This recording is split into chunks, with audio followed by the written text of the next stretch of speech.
예레미야 42장 1절부터 14절까지입니다. 성도 여러분, 오늘 말씀은 크게 두 단락으로 나눌 수 있습니다. 첫 번째 단락 1절부터 6절까지는 예레미야를 찾아간 백성들의 모습입니다.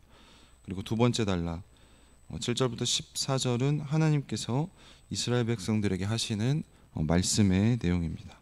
성도 여러분, 오늘 본문은 이스마엘이 그다레를 살해한 이후에 연결되는 이야기입니다.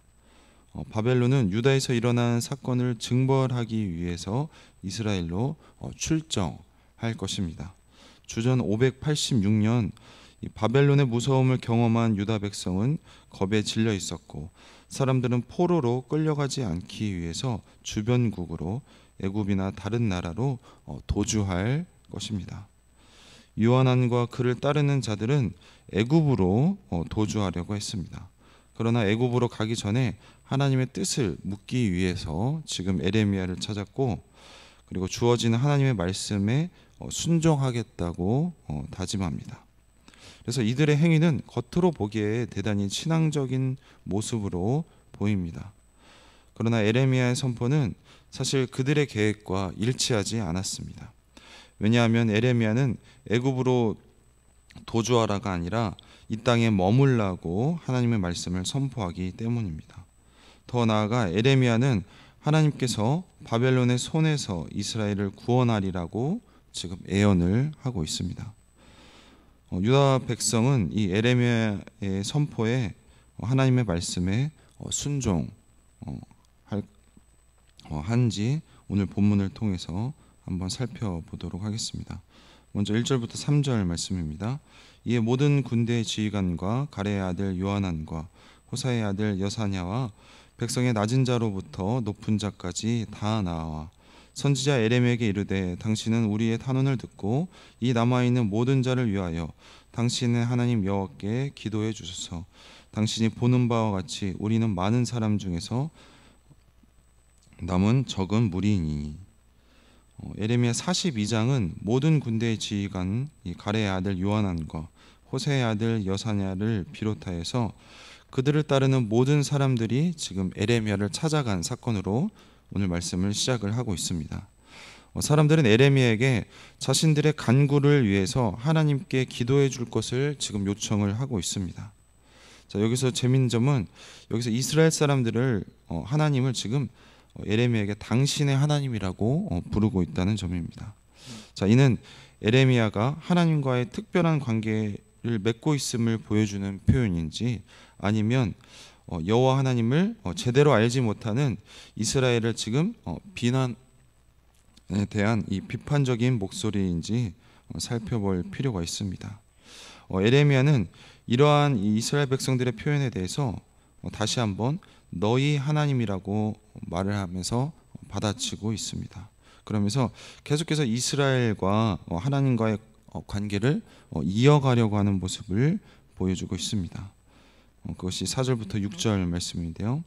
선지자 예레미야가 그들에게 이르되, 내가 너희 말을 들었은즉 너희 말대로 너희 하나님 여호와께 기도하고 물은 여호와께서 너희에게 응답하시는 것을 숨김이 없이 너희에게 말하리라. 그들이 예레미야에게 이르되, 우리가 당신의 하나님 여호와께서 당신을 보내사 우리에게 이르시는 모든 말씀대로 행하리이다. 여호와께서는 우리 가운데 진실하고 성실한 증인이 되시옵소서. 우리가 당신을 우리 하나님 여호와께 보냄은 그의 목소리가 우리에게 좋든지 좋지 않든지 막론하고 순종하려 함이라. 우리가 우리 하나님 여호와의 목소리를 순종하면 우리에게 복이 있으리라 하니라. 4절을 보시면 이스라엘은 스스로 남은 자라고 말하지만 그들은 스스로 지금 적은 무리라고 표현하면서 이 부정적인 뉘앙스를 표현하면서 그들이 생존이 매우 위태로운 상태임을 지금 보여주고 있습니다. 그들은 예레미야에게 그들이 가야 할 길과 그리고 해야 할 일을 보여달라고 요청을 하고 있습니다. 4절은 이런 백성들의 신탁 의뢰에 예레미야가 수락하는 모습을 보여주고 있습니다. 예레미야는 자신을 찾아온 사람들의 요청을 말씀을 인용하면서 그들을 지금 계속해서 변화시키는 모습을 이 단락에서 보여주고 있습니다. 이스라엘 백성은 지금 우리를 위하여 그리고 당신의 하나님 여호와께 기도해 주소서라고 이 에레미야에게 요청을 했다면, 에레미야는 너희의 하나님 여호와께라고 표현을 하면서 그 말을 지금 바꾸고 있습니다. 그리고 에레미야 말에서는 이 백성들이 우리를 위하여라고 표현했는데, 그 부분은 일부러 누락을 시키고 당신의 하나님은 너희 하나님으로 지금 계속해서 바꾸는 것을 볼 수가 있습니다. 그래서 우리를 위하여라 그 부분이, 그 표현이 삭제됨으로써 에레미야는 이 하나님의 계시의 특성을 지금 명확히 하는 것을 볼 수가 있습니다. 하나님의 말씀은 이스라엘 백성들을 위한 것이 아니며 오히려 에레미야는 하나님께서 응답하시는 것을 숨김없이 전해야 하는 것입니다. 에레미야에게 신탁을 의뢰한 자들은 애굽으로 내려가는 것을 지금 기대하고 있겠지만, 하나님의 말씀은 그들의 기대에 좌우되지 결코 않습니다. 계속해서 에레미야는 너희의 하나님이라고 지금 바꾸어서 말을 하고 있습니다. 에레미야를 찾아온 자들은 여호와 하나님을 자신들과 무관한 하나님인 것처럼 당신의 하나님이라고 표현을 하고 있지만, 에레미야는 계속해서 그들에게 여호와 하나님을 너희의 하나님이라고 언급을 하면서 여호와 하나님과 지금 이스라엘과의 관계를 계속해서 연결을 시키고 있습니다. 요한왕과 백성은 에레미야에게 진실하고 성실한 증인이 되어달라고 요청을 하고 있습니다. 유다는 거짓 예언자에게 속아서 이 하나님의 진실될 메시지를 알지 못했고, 그 결과 멸망으로 치닫게 되었습니다. 에레미야에게 나온 자들은 진실한 하나님의 증언을 에레미야에게 요청을 하고 있습니다. 게다가 그들은 에레미야를 하나님 여호와께서 당신을 우리에게 보내사라고 말하며 에레미야가 하나님의 예언자임을 지금 인정을 하고 있습니다. 자, 이러한 그들의 모습은 예루살렘 멸망 이전 모습과 지금 상반되는 것을 보여주고 있습니다. 포로 이전에는 에레미야는 거짓 예언자들과 늘 논쟁했으며, 하나님의 말씀을 전할수록 에레미야는 죽음의 위기에 봉착을 했습니다. 에레미야 앞에 나온 사람들은 절박한 심정으로 하나님의 말씀을 진심으로 따르려고 하는 것을 보여주고 있습니다. 덧붙여 6절을 보시면 그들은 좋든지 좋지 않든지 하나님의 음성에 순종하기로 결정을 합니다. 6절 말씀을 보시면 이 순종한다는 표현을 2번 사용하면서 순종을 강조를 하고 있습니다.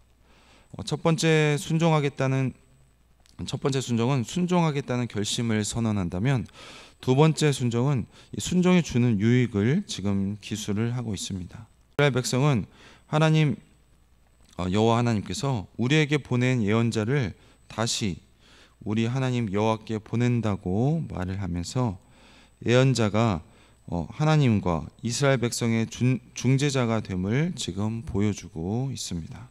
다시 한번 여기서 주목할 것은 이스라엘 백성이 이제 이 여호와 하나님을 우리 하나님이라고 부른다는 사실입니다. 이스라엘 백성들은 처음에는 당신의 하나님 여호와라고 말하며 자신들과 무관한 하나님인 것처럼 표현했다면, 이제는 우리 하나님 여호와라고 언급을 하면서 자신들과 연결된 하나님을 고백을 하고 있습니다.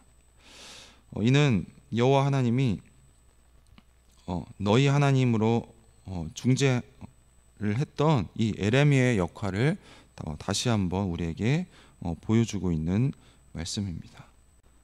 이 단락에서 유다의 남은 백성이 에레미야에게 기도를 요청하는 것을 볼 수가 있습니다. 다시 한번 오늘 본문에서 이 둘의 대화의 표현이 굉장히 흥미로운데, 처음에 이스라엘 백성이 당신의 하나님이란 말로 요청을 하자 에레미야는 너희 하나님이라는 말로 응수를 했습니다. 그제야 백성이 우리 하나님이라고 말하는 것을 볼 수가 있습니다. 이 이스라엘의 지도자와 백성은 이 에레미야가 이 하나님과 더 가깝다고 생각을 해서 한 그들의 말이었겠지만, 이러한 표현 자체가 그들이 하나님과의 바른 관계가 있지 않음을 우리에게 여실히 보여주고 있습니다. 또한 주님이 무슨 말을 해도 순종하겠다고 한 그들의 말이 진실하지 못함을 반영을 하고 있습니다. 그들은 단순히 그들의 위급한 상황 모면을 위해서 지금 주님을 이용하고 있을 뿐입니다. 성도 여러분, 이것은 오늘날 우리도 마찬가지인 것 같습니다. 우리도 특정한 인물이나 우리가 흔히 말하는 믿음이 좋다고 하는 사람이나 아니면 특히 종교 지도자들, 특히 목회자들이 하나님과의 관계가 더 가깝다고 생각해서 자신들의 목표를 위한 기도를 요청하는 경우를 우리가 종종 목격할 때가 있습니다. 물론 우리가 같은 지체로서, 같은 신앙 공동체로서 그런 기도 부탁에 대해서 이런 공감하는 마음으로 같이 기도할 때도 있습니다. 하지만 때론 상황 모면을 위해서, 때로는 자신들의 이익을 위해서 부탁하는 기도의 모습은 오늘 본문의 이스라엘 백성들의 모습만은 아닐 것입니다. 자, 이러한 표현 자체가 표현이나 그리고 가치관 자체가 지금 우리가 하나님과의 바른 관계, 바른 신앙의 모습이 아니라는 것을 보여주고 있습니다. 이렇게 기도를 만약 자신들의 이익을 위해서 부탁하는 것이 아니라 나와 하나님과의 관계에 더 집중하는 우리 모든 성도님들이 되시길 소망합니다. 계속해서 7절부터 9절 말씀입니다. 11일에 여호와의 말씀이 에레미야에게 임하니 그가 가레의 아들 요하난과 그와 함께 있는 모든 군 지휘관과 백성의 낮은 자로부터 높은 자까지 다 부르고 그들에게 이르되 너희가 나를 보내어 너희의 간구를 이스라엘 하나님 여호와께 드리게 하지 아니하였느냐. 그가 이렇게 이르니라. 에레미야는 사람들의 그동안 요청이 아니라 하나님의 말씀이 자신에게 임함으로 예언을 했다면, 이제 에레미야는 처음으로 사람들의 요청을 받고 지금 하나님의 말씀을 전하는 것을 볼 수가 있습니다. 에레미야는 그다랴 사명 이후에 백성의 부탁을 받아 지금 하나님의 말씀을 전하고 있습니다. 자, 그런 점에서 이 에레미야의 선포는 급변하는 지금 시기와 무관하지는 않는 것 같습니다. 저자는 10일 후를 지금 언급을 하고 있습니다. 에레미야는 하나님의 신탁을 요청하는 백성들에게 즉각 응답하지 않았습니다. 이 요한안과 그를 따르는 자들은 애굽으로 가려고 이 게롯 기맘에 머물고 있었는데, 애굽으로 피난하는 자들에게 지금 10일이라는 시간은 결코 견디기 쉽지 않았을 것입니다. 단 하루라도 빨리 가고 싶었을 것입니다. 자, 그들은 초조하게 에레미야의 응답을 기다리고 있었지만 아무리 예언자라고 하더라도 하나님의 응답을 의무적으로 만들 수 있는 것은 아닙니다. 저자는 10일이 지난 후에 여호와의 말씀이 에레미야에게 임했다고 말을 하면서 하나님의 새로운 말씀이 주어졌음을 언급을 하고 있습니다. 예언자는 요한안과 그들을 따르는 자들을 부르고 하나님의 말씀을 전하고 있습니다.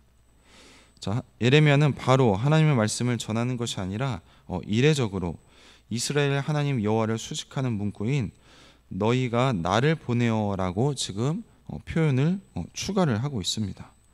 에레미야는 이 예언이 그들의 요청으로 주어진 이 예언이라는 점을 다시 한번 지금 상기시키고 있습니다. 그리고 더 나아가서 이것은 동시에 그들의 표현대로 좋던지 좋지 않던지 하나님의 말씀에 순종할 것이라는 이 요한안의 다짐을 확인하는 것이기도 합니다.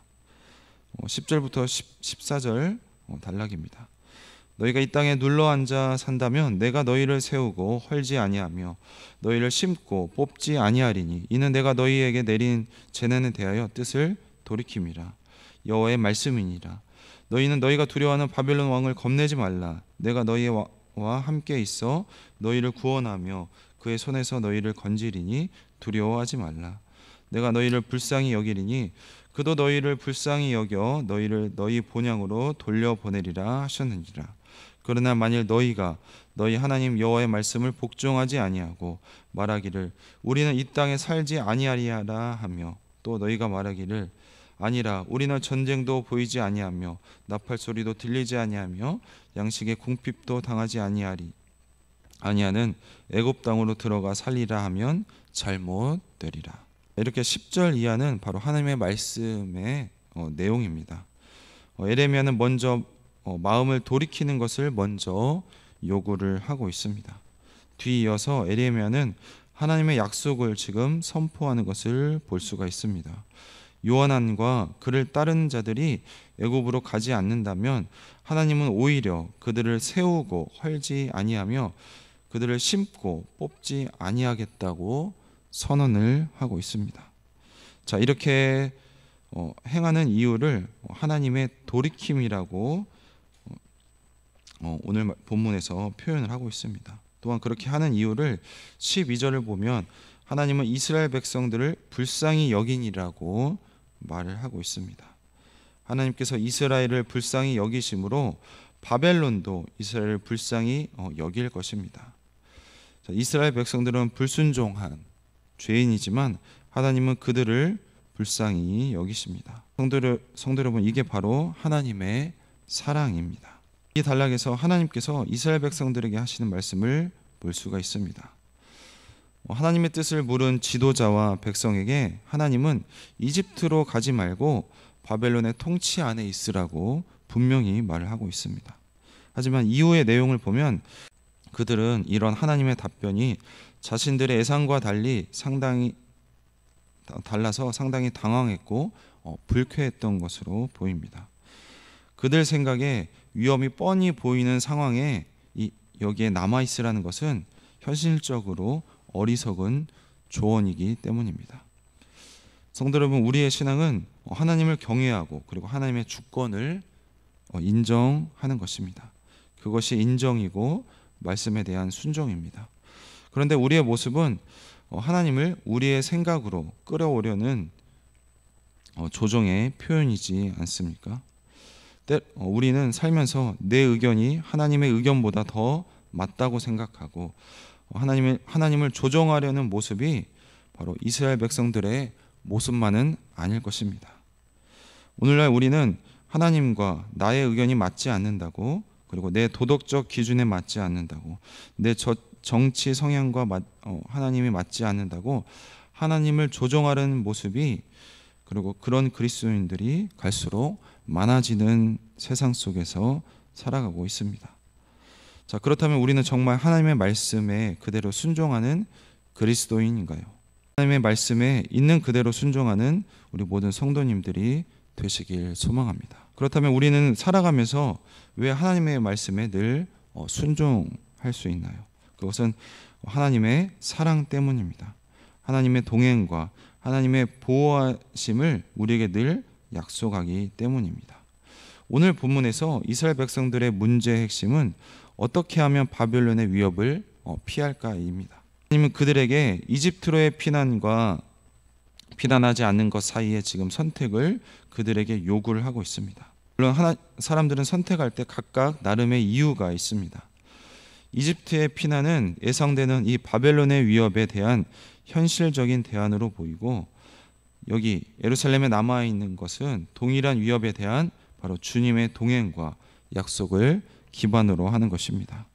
자, 이런 면에서 하나님의 말씀은 보이는 피난처와 보이지 않는 피난처 사이에 선택을 우리에게 요청하고 있는 것입니다. 그리고 이것은 하나님에 대한 신뢰, 하나님에 대한 믿음이 핵심인 것입니다. 성도 여러분, 우리는 내 눈앞에 보이는 현실적인 대안을 따를 것인가, 아니면 눈에 보이지 않지만 이 하나님의 말씀과 하나님의 사랑과 인도하심을 따를 것인가? 우리의 삶은 늘 이렇게 늘 선택의 기로에 서 있는 것입니다. 우리는 하나님의 자녀로서 우리를 구원하시고, 그리고 우리를 늘 불쌍히 여겨주셔서 우리의 죄를 모른 채 해주시며, 그래서 우리를 자녀 삼아주시고 우리를 식구 삼아주신 그 하나님의 사랑을 아는 자들입니다. 때문에 우리는 늘 하나님을 신뢰하는 것입니다. 우리의 눈에 당장 보이지 않지만 우리의 삶의 기준이신 이 하나님의 말씀을 늘 우리의 삶의 기준으로 삼고 매일매일 그렇게 하나님과 함께 동행하면서 이 하나님을 경험하면서 하나님과 함께하는 삶을 살아가고 있는 것입니다. 자, 그렇게 살아갈 때 주님과 우리의 관계는 날마다 깊어지고 날마다 친밀해지고 그 믿음과 신뢰가 깊어지는 우리 모든 성도님들이 되시길 주님의 이름으로 축원드립니다. 기도하겠습니다. 하나님 감사합니다. 오늘 말씀 통화에서 이스라엘 백성들이 에레미야에게 기도를 요청하고 기다리는 장면을 보았습니다.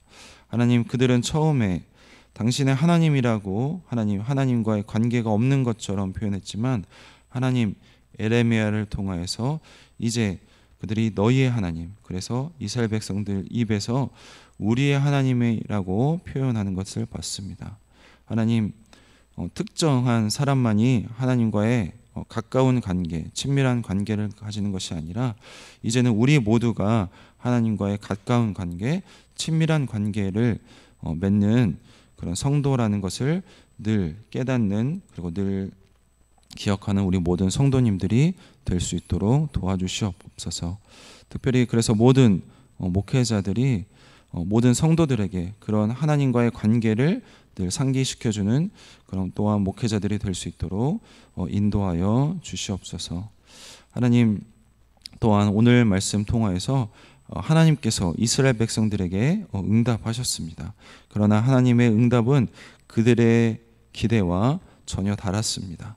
하나님, 이스라엘 백성들은 애굽으로 피하려고 하였지만 하나님께서는 여기에 머물라고 하셨습니다. 하나님, 그들이 보기에는 이게 현실적인 대안이 아닌 것 같지만 하나님께서는 하나님의 동행과 하나님의 보호를 약속을 하면서 하나님의 말씀에 순종하라고 말씀하고 있습니다. 하나님, 우리도 마찬가지입니다. 하나님, 우리의 눈에 보이기에는 우리의 그런 현실적인 대안이 더 나은 것 같고 우리의 기준이 더 나은 것 같고 우리의 선택이 더 나은 것 같지만 하나님께서는 늘 다르게 보시고 하나님의 말씀을 우리에게 늘 말씀하고 있습니다. 하나님, 우리의 기준에 맞지 않는다고 하나님의 말씀을 바꾸거나 하나님, 우리의 선택에 하나님의 말씀을 끼워 맞추는 것이 아니라 하나님 말씀 있는 그대로 순종하고 받아들인 우리 모든 성도님들이 될 수 있도록 도와주시옵소서.